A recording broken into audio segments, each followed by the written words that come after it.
Mary's life, an opportunity for the family to be together and to celebrate the wonderful life Mary lived, and for all of you who shared the wonderful memories and stories. A funeral service was held for Mary shortly after her passing in Perth, when she closed her eyes for the last time and found peace on June 5th, 2023.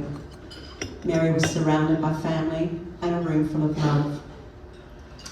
Like her dearly loved and missed Max, her ashes have been scattered at Gurra Lakes. They are together again after many years apart. Following the memorial celebrations, we welcome you to stay and enjoy family and friends for fellowship, reminiscing and sharing stories of Mary. You are welcome to stay for lunch. This will be at your own expense, and this can be ordered from the bar from 12 o'clock and will be delivered down here into the room. For those who have travelled and those who wish, you're invited for breakfast or brunch at Chris and Annie's house tomorrow morning from 9 a.m. onwards. Numbers are needed for catering.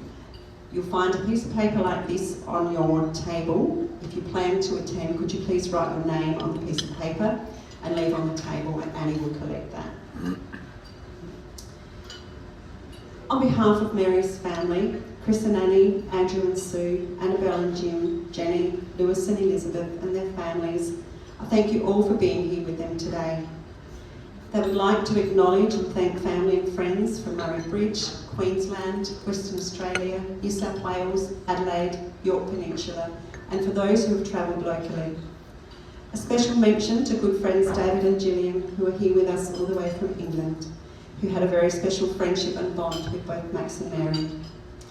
Unfortunately, not all of Mary's family members are physically here with us today.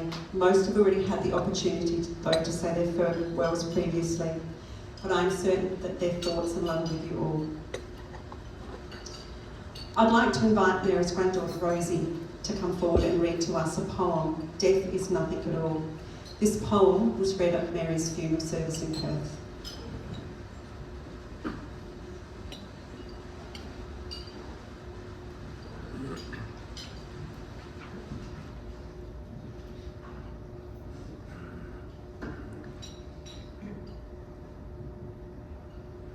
Death is nothing at all. It does not count. I have only slipped away into the next room. Nothing has happened. Everything remains exactly as it was. I am I, and you are you. And the old life that we loved so fondly together is untouched, unchanged. Whatever we were to each other, that we are still. Call me by the old familiar name. Speak to me in the easy way which you always use. Put no difference into your tone. Wear no forced air of solemnity or sorrow. Laugh as we always laughed at the little jokes we enjoyed together. Play, smile, think of me, pray for me. Let it be spoken without an effort, without the ghost of a shadow upon it. Life means all that it ever meant. It is the same as it ever was. There is absolute and unbroken continuity. What is death but a negligible accident? Why should I be out of mind because I am out of sight? I am waiting for you, an interval, somewhere very near, just around the corner. All is well, nothing is hurt, nothing is lost. One brief moment and all will be as it was before. How we shall laugh at the trouble of parting when we meet again.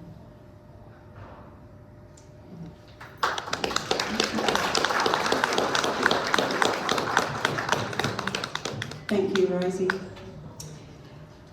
Mary's grandson is very talented, has written a song dedicated to his grandma, and he will sing this for us now.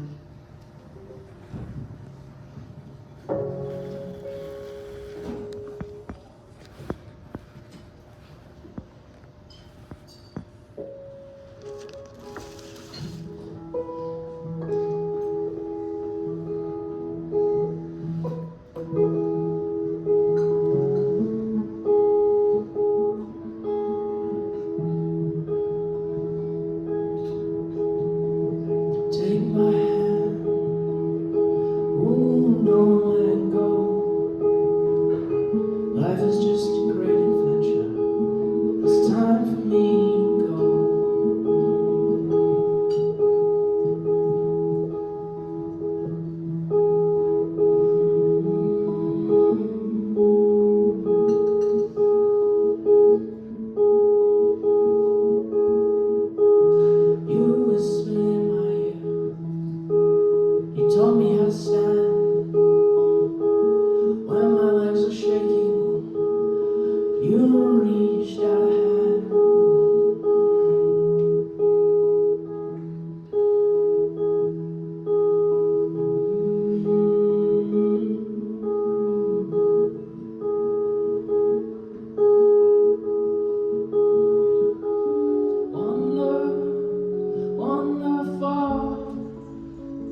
just know I won't be far.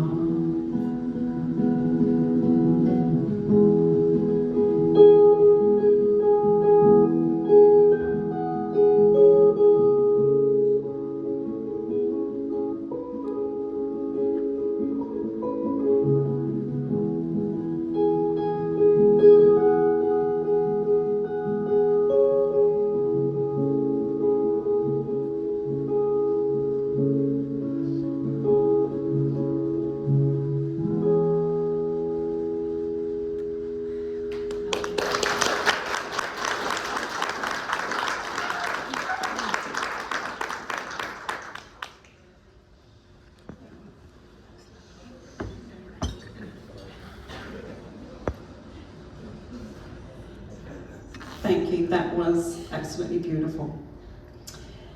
Oh, I think everybody might have a little tear, I did. Today we share and reflect on the special person Mary has been to you and many others. Let us celebrate her life and how she touched your life, the memories you have made with her, and give thanks that you have all known her in so many individual ways. Mary had a great love for her family, and she instilled many good qualities in them and taught them many things over the years. But I'm sure they also taught her and showed Mary many things with all the changes she would have endured along her long life. You will miss her when something good happens because she was the one you would have shared it with. You will miss her when something is troubling you because she is the one who would have understood you so well. You will have and you will continue to miss her. But these times will grow further apart and shorter in duration, while the fears that you might forget her will gradually disappear because she will always remain a part of your lives. Mary would want you to fill the empty space left by her passing with the presence of her love. She would not want you to remember her with sadness, but instead love, perhaps a smile and a thought of all the good times and happy memories. Think of her when you enjoy a cuppa and a piece of cake. Mary's influence has not ended with her physical death. Her spirit and life are a part of your life and spirit, and today there is something of Mary that remains with every one of you. Her warmth, her love, the values given out and shared around, and they will become a living part of you. Our life resembles a library where we have volumes of books with many chapters containing numerous stories. Mary's final chapter has been written. Many of you here today have featured in her library. Think about her library, the history and the changes Mary saw in her lifetime and how she adjusted to all of these. Nothing can distract from the times you shared with Mary. Nothing can affect the happiness and the depth of the experiences you shared. The love you gave and received from her, the friendship you shared, cannot be altered by time or circumstance. It is essential to realise, just lost my page, that Mary's influence on your lives did not end with her physical death. Her spirit will now become a part of you and every life that she touched. Her life has now been added to your history, and how she touched your life will become a part of who you are. Mary is not just a part of your past or your memories, but she will continue to live to be a part of your future through what you have gained from her life. A celebration of life ceremony is held for several reasons: to make real of the loss, to share your grief, to support each other, and to share your memories and thoughts. Being here today is also the last gift you can all give Mary, the last physical thing you can do for her. Every life has a story, and it's often hard to put into words all they have done, seen, and achieved in their life. The dash we see on headstones between the date of our birth and the date of our death is our lifetime, and the time we had on earth to write our stories and our library. Mary wrote her life story when she was a member of the Loxton Progress Club, and it's my absolute honour to share this with you. These words are Mary's. My father took up land at Berry, South Australia in 1913, and he and my mother married in 1920. 1923. They were blessed with twins in 1927. I'm not sure how Mum felt about that, but Dad was very proud. We made history at the Loxton Hospital by being the firstborn by caesarean section there. At 5 years of age, we started primary school. We walked 3 miles twice a day, and from school through scrub and over whatever seemed to us a huge sandhill. At age 10, we were given bikes for Christmas. It was our best Christmas ever. High school came next, and with that came a school bus. One thing I remember clearly was learning the dreaded Latin we had performed in the school musical productions of Gilbert and Sullivan. It was an exciting and enjoyable time. At 17, both Ted and I left home. I began nursing and Ted joined the RAAF. My nursing training began at a hospital in Adelaide, specifically for babies. We were responsible for up to 40 babies under age 2 in 6 different wards under the watchful eye of a very strict sisters and even stricter matron of the old school. At this time, antibiotics were very new and not readily available, so we had lots of very sick babies in our care, often for extended periods. Visiting for parents was restricted as only 2 afternoons a week. I didn't realise how awful that must have been until I had babies of my own. I transferred to the Royal Adelaide Hospital for a further 2 years training, and what a difference that was. I had to look after men, 30 to 40 in a ward. This, of course, involved sponging and dressing strange men, giving them bottles and bedpans, etc. However, we were all busy and there was no time for shyness, and they didn't know how inexperienced I really was. Most of them really appreciated us caring for them. At the Royal Adelaide, we spent about 8 weeks in different wards, including theatre, so it was really good training. I loved my time there. After finishing my training, I worked in different private hospitals for a few years. On one occasion, when home on holidays, I met a young man at a dance, which I'd gone to with my twin brother. Very useful he was. That was the beginning of a new life. Max and I married in 1951. We lived and worked on a fruit property in Waikerie. So once again, I was living in the country. Our first son, Christopher, was born in 1953, and we moved to Loxton, where we were allocated land under the Ward Service Land Settlement Scheme. This became our family home, much loved and filled with our memories. We had 30 acres of bare red sand and an unlined Nissan hut to call home while we waited for our house to be built. It was a 2-year wait in a hot, dusty Nissan hut with bare concrete floors, louver windows and sand up to the top of the fence poles. I did my best raising a toddler with number 2 on the way. It was hard work installing the irrigation system, planting oranges, vines, stone fruit while heavily pregnant and caring for a toddler. I vowed I wouldn't give birth until the house was finished, and I didn't. The block was in full production for about another 10 years. We were given an allowance of £8 a week, but all our loans for equipment, etc. had to be repaid to the Lands Department. It was not easy, but we survived. Over these years, our family continued to expand, and we managed to provide a happy and loving home for our 5 children.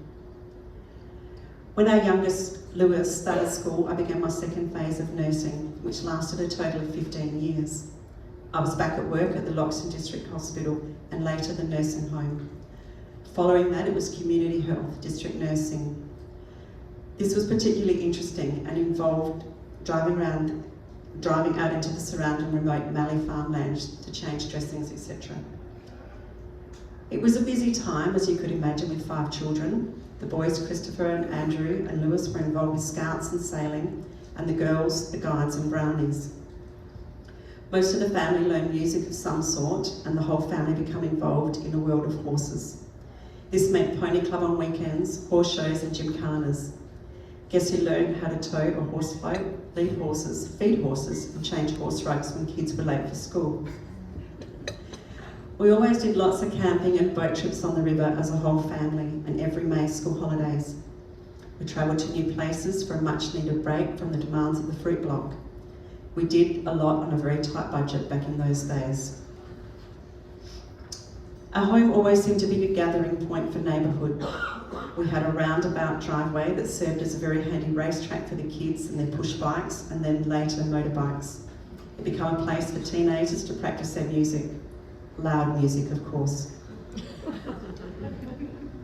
Summer was always a busy time with the land and stone fruit harvest. The whole family pitched in with picking and cutting apricots for drying. Many itinerant workers were employed and often housed in the old Nissen hut. Each year there was a gathering of workers, young and old, from the city and also from far-flung places like Italy, Greece, and even members of the royal family from Malaysia. And there are UK connections.